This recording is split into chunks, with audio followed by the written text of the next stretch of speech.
జై శ్రీకృష్ణ. భగవంతుడు అర్జునుడికే భగవద్గీత ఎందుకు బోధించాడు అనే ప్రశ్న చాలా మందిలో ఒక సందేహంగా మిగిలిపోయింది.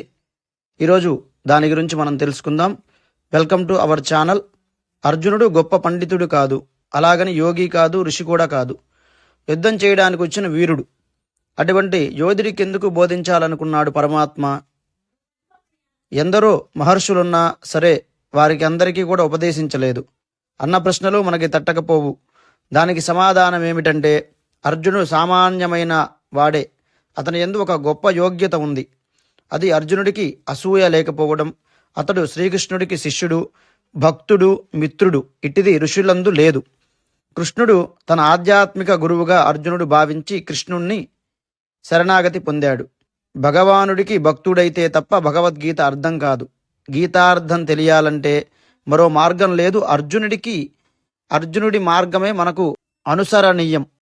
మానవ ప్రతినిధి అర్జునుడికి కర్మ సమస్యను అనగా మన అందరి కర్మ సమస్యను గీత పరిష్కరించినంత సర్వతోముఖంగా ప్రపంచంలో ఈ ఇతర గ్రంథము పరిష్కరించలేదు.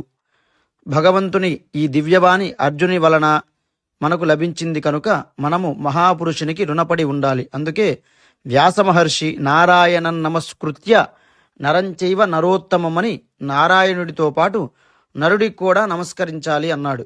జగద్గురువు ఎవరు? గురువును శిష్యుడు తత్వము తెలుసుకొంటకై ఆశ్రయించాలి. భక్తులు అనేక జన్మలందు పరమభక్తిచే వేదోక్త విధిగా పూజించగా పరమేశ్వరుడు సాక్షాత్తుగా గురురూపం పొంది ఆత్మస్వరూపాన్ని బోధించి ఆ భక్తులను సంసార సముద్రం నుండి తరింపచేయుచున్నాడు. ఎవరి వలన అజ్ఞానం కలిగి అహంకారమనే బంధం నుండి ఎవరి వలన అజ్ఞానంచే కలిగిన అహంకారమనే బంధం నుండి విముక్తి కలుగుతుందో అతడే గురువు. తన వలన సర్వనాశనము కలుగునో అహంకారంతో ఉన్నాడు అర్జునుడు. భీష్మద్రోణులు, ధార్తరాష్ట్రులు తనవారే అన్న అభిమానానికి చిక్కుపడి ఉన్నాడు. ఈ అహంకార అభిమానాలకి లోనయ్యే ప్రతి మానవుడికి గురువైనాడు పరమాత్మ. అర్జునుని అదృష్టం వలన జగద్గురువే గురువైనాడు. అయితే అర్జునుని దగ్గర కూడా శిష్యునికి ఉండవలసిన లక్షణాలన్నీ ఉన్నాయి. ఇహలోక సుఖాన్ని గాని పరలోక సుఖాన్ని గాని అతను కోరుకోలేదు. నేను నీ శిష్యుణ్ణి, దుఃఖంలో ఉన్నాను, మోహమనే వలలో ఉన్నాను, నన్ను మంచి మార్గాన నడిపే భారం నీదే అని కోరాడు. శత్రువుల పట్ల కూడా వైరం చూపలేదు. తానే చంపబడుటకు సిద్ధపడ్డాడు. చివరికి నిన్నే శరణుజొచ్చాడు. నీవే దిక్కు, నిన్ను నమ్మి ఉన్నాను అని చెప్పాడు. తాను పడుతున్న బాధ, ఆర్తి నిస్సంకోచంగా తెలుపుకున్నాడు. శ్రీకృష్ణుని యందు బంధుభావాన్ని, స్నేహభావాన్ని విడిచి వినయాన్ని, వివేకాన్ని కలిగించుకొని ఒక గురువుగా భావించాడు. తన హృదయ మాలిన్యాన్నంతా కన్నీటి రూపంలో కడిగి వేసుకున్నాడు. తన సందేహాలని వెల్లడించాడు. అర్జునుడికి కలిగిన సందేహాలే మిషగా ప్రపంచమందున్న సమస్త జనుల సందేహాలు తీర్చడానికే జగద్గురువైనాడు శ్రీకృష్ణుడు. అయితే మనం అర్జునుడిలా శరణాగతి పొందితే తప్ప భగవానుని ఉపదేశాన్ని అందుకోలేము. ఋషులకే మనస్సులు లోబడనప్పుడు నాకు లోబడునా? సాధించుటకేదైనా మార్గముందా? మనస్సు ఇతరత్రా పోకుండా నేను చెప్పినట్లు వింటుందా? అది నాకు సాధ్యమా అని ప్రశ్నించిన అర్జునుడితో పరమాత్మ ఇలా అన్నాడు. అభ్యాసేనతు కౌంతేజ వైరాగ్యేన చ గృహ్యతే. అర్జున, మార్గం లేకపోలేదు, మనస్సు స్వాధీనమవుతుంది. అయితే నువ్వు 2 పనులు చేయాలి. అవి ఒకటి అభ్యాసము, రెండవది వైరాగ్యం. ఈ రెండిటి చేతనే అది సాధ్యమవుతుంది. దీనినే బుద్ధ భగవానుడు దమ్మ పదములో ఇలా అంటారు. చిత్తం చంచలమైనది, ఒకచోట కుదురుకోని ఉండదు.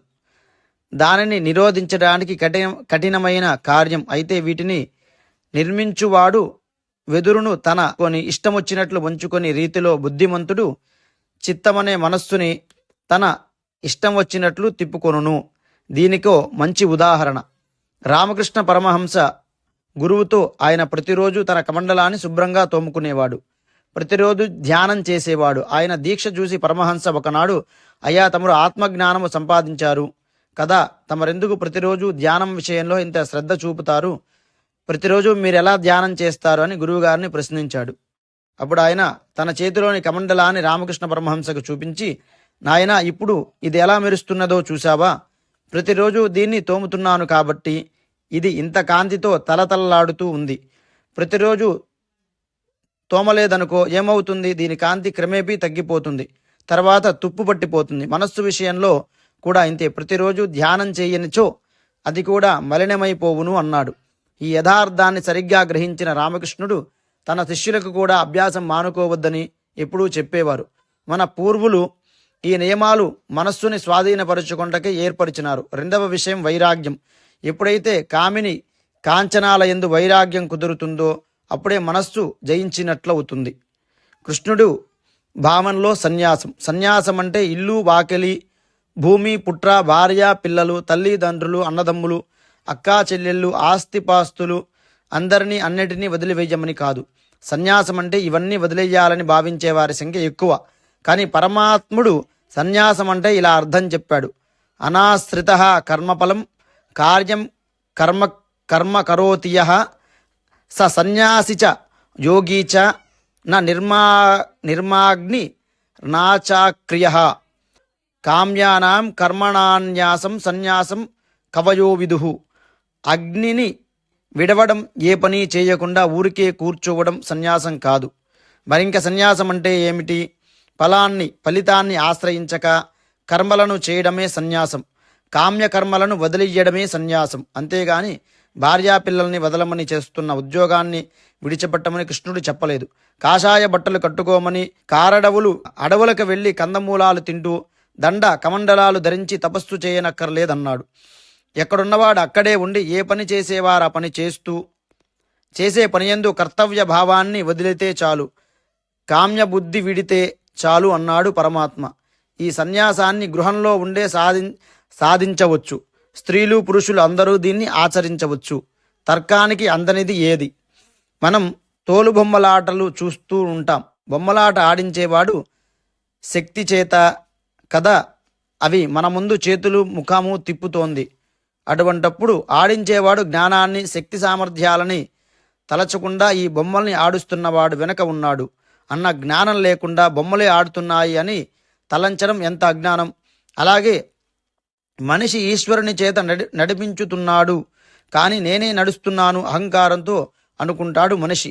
నేనే చేస్తున్నాను, నేనే ఆడుతున్నాను, ఇదంతా నా ప్రతిభే, నాది, నేను అనే అహంకారం, అభిమానాలు మనిషిని వీడడం లేదు. ఏ శక్తి చేత మనం ఆడుతున్నామో, ఏ శక్తిని కొందరు కృష్ణుడని, మరికొందరు రాముడని, మరికొందరు కర్మయని, ప్రకృతి అని, ఆత్మ అని అనేక పేర్లతో పిలుస్తున్నారు. అందరినీ ప్రేరేపించి గల శక్తి ఒకటియే అని అనుభవంతో తెలుసుకున్నవాడు ఈ రాగద్వేషాలకు చిక్కడు. అదే గీతాసారం. దీనిని గురించి త్యాగరాజిలా చెప్పాడు. జతకూర్చి నాటక సూత్రములు జగమెల్ల మెచ్చగా కరమున నిడిగతి తప్పక యాడించెదవు సుమి. నతత్యాగరాజు గిరీశ వినుత మాకెలారా విచారము మమ్ముగన్న శ్రీరామచంద్ర. ప్రతి ప్రాణి హృదయంలో భగవంతుడుండగా ఎక్కడో ఉన్నాడని తలంచడం ఎంత అజ్ఞానం. తర్కానికి అందనిది ఏది? ఇప్పుడు ఒక ప్రశ్న వేయవచ్చు. అంతటా తానే ఉండి నడిపించుచున్నప్పుడు మన పాపాలకి మనమెలా కర్తవ్యులవుతాం? దీనికి జవాబేమిటంటే భగవంతుడు నా హృదయంలోనే ఉన్నాడు అని విశ్వసించేవారు అసలు తప్పనేదే చేయరు కదా. జై శ్రీకృష్ణ. అలాగే మా ఛానల్లో వీడియోస్ కనుక మీకు నచ్చినట్లయితే మా ఛానల్ లైక్ చేయండి. మరింత ఆధ్యాత్మిక సమాచారం కోసం మా ఛానల్ని సబ్స్క్రైబ్ చేసుకోండి.